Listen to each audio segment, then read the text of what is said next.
Na karibu ndugu mtazamaji tena katika mfululizo wa masomo yetu yanayohusiana na afya kutoka Erastobe Food Product. Natumai una afya njema kabisa.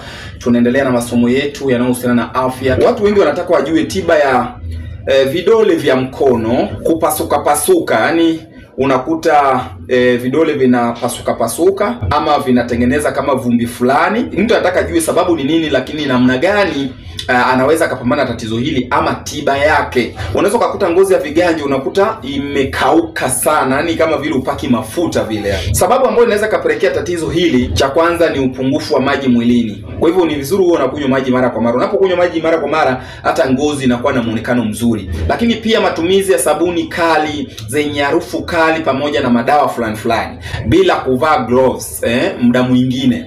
Unaona bwana, kwa mfano wale wanaotengeneza sabuni au wale wanaotumia sabuni ambazo zinatoa harufu kali. Lakini wengine pia wanakuwa na allergy ya mikono.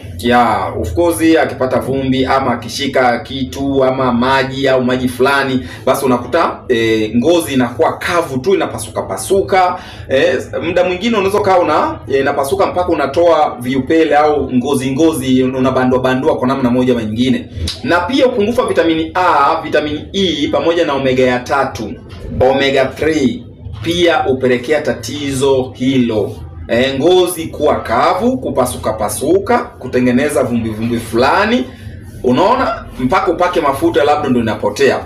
Kwa hivyo tumia sana hivyo vitamin, ni nzuri sana. Vitamin E tunaweza kupata kwenye almond na vitu vingine vingi, mbegu za maboga ama mafuta yake. Lakini pia kugusa maji mara kwa mara bila kulainisha mkono pia inaweza kapelekea tatizo hili, especially unapoenda chooni. Unaweza kanawia sabuni ya chooni alafu usipake mafuta, inaweza kapelekea ngozi kuwa na muonekano usiovutia, unaona, ama kupasuka pasuka na kutengeneza vumbi fulani hivi. Sasa namna ya kuepukana na tatizo hili, inatakiwa utafute maziwa ya nazi kama kijiko kikubwa kimoja, alafu uchukue na mafuta ya zaituni ama olive oil kijiko kubwa kimoja, mix pamoja, changanya mchanganyiko huo vizuri kabisa. Alafu unapaka usiku kabla ya kulala baada ya kuoga mpaka pale utakapokaa vizuri. Lakini pia unaweza kununua mafuta ambayo yanatokana na mafuta ya nazi, kwa mfano kwenye maduka ya vipodozi ama shea butter. Lakini pia unaweza kutumia lotion yenye glycerin,